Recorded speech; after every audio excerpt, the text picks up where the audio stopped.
Ein modernes Containerschiff ist eine schwimmende Kleinstadt aus massivem Stahl. Wenn es voll beladen ist, wiegt es über 200.000 Tonnen. Wenn draußen auf dem offenen Meer ein schwerer Sturm aufzieht, wirken unvorstellbare Kräfte auf diesen stählernen Koloss. Der Wind peitscht gegen die hoch aufgetürmten Containerwände und die gigantische Meeresströmung reißt unerbittlich am Rumpf des Schiffes. Diese naturgewaltige Kombination erzeugt einen Druck, der mühelos dicke Stahlseile wie dünne Nähfäden zerreißen könnte. Und dennoch wird diese gewaltige, schwimmende Festung angeblich von einem einzigen, vergleichsweise winzigen Metallhaken an Ort und Stelle gehalten. Wenn man sich die Proportionen ansieht, wirkt das wie ein absoluter physikalischer Witz. Aber hier ist die harte Wahrheit, die fast niemand kennt. Der Haken selbst hält das Schiff überhaupt nicht. Wenn ein Kapitän diesen massiven Anker einfach mitten im tiefen Ozean über Bord werfen würde, würde absolut nichts passieren. Und wenn die Besatzung versuchen würde, den Anker auf die falsche, intuitive Art und Weise wieder hochzuziehen, würden sie im schlimmsten Fall ihr eigenes Schiff versenken. Willkommen beim Kern der Dinge. Wir analysieren heute, warum der berühmte eiserne Haken eigentlich nur reine Dekoration ist und die wahre Macht in den Gliedern der Kette liegt.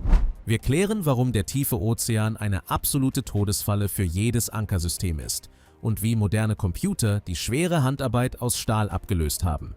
Wenn du die knallharte Ingenieurskunst verstehen willst, die unsere globale Logistik vor dem Untergang bewahrt, dann abonniere jetzt diesen Kanal.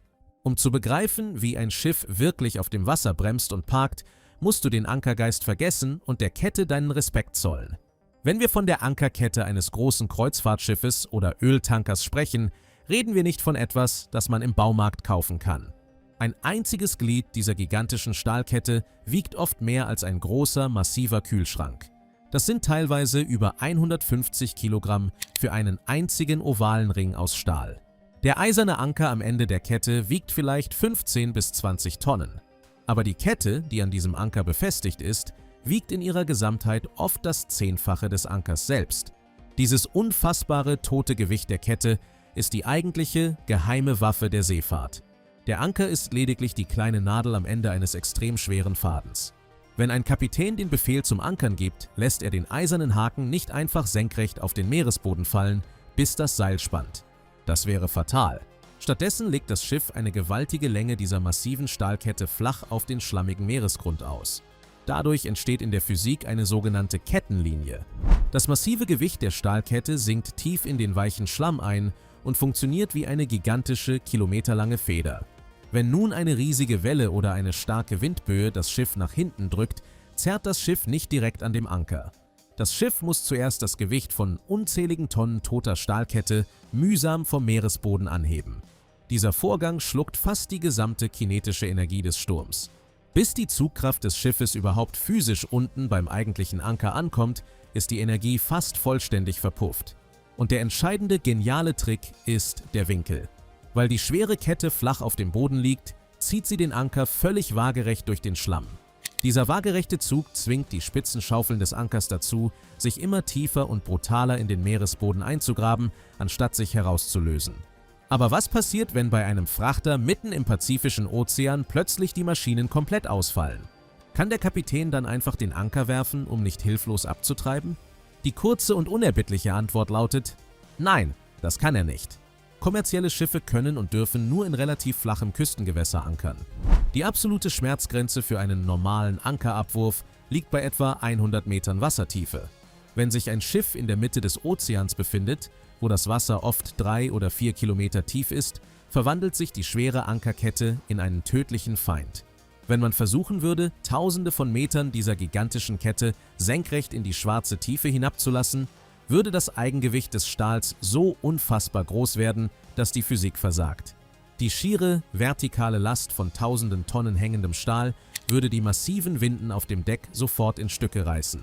Im extremsten Fall könnte das schiere Gewicht den gesamten Bug des Schiffes gewaltsam unter die Wasseroberfläche ziehen und das Schiff versenken.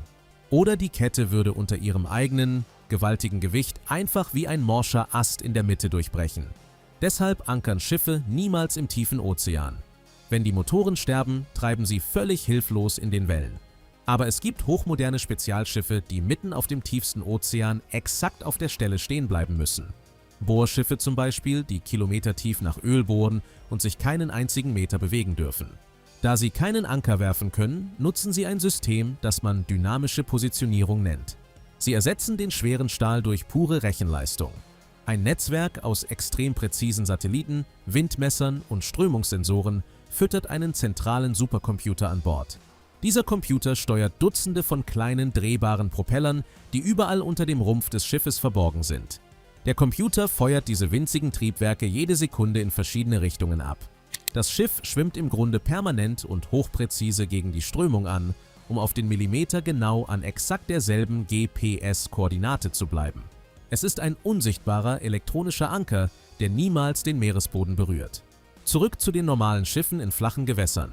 Wenn der Kapitän die massive Kette auswirft, steht er vor einem großen Problem. Er kann nicht aus dem Fenster schauen und unter Wasser sehen, wie viel Stahl bereits auf dem Meeresgrund liegt. Trotz modernster Bildschirme auf der Brücke verlässt sich die Seefahrt hier auf ein uraltes, völlig analoges System. Die Besatzung misst die Kette in einer Einheit, die man Schäkellänge nennt. Eine standardisierte Schäkellänge entspricht exakt 27,5 Metern Stahlkette.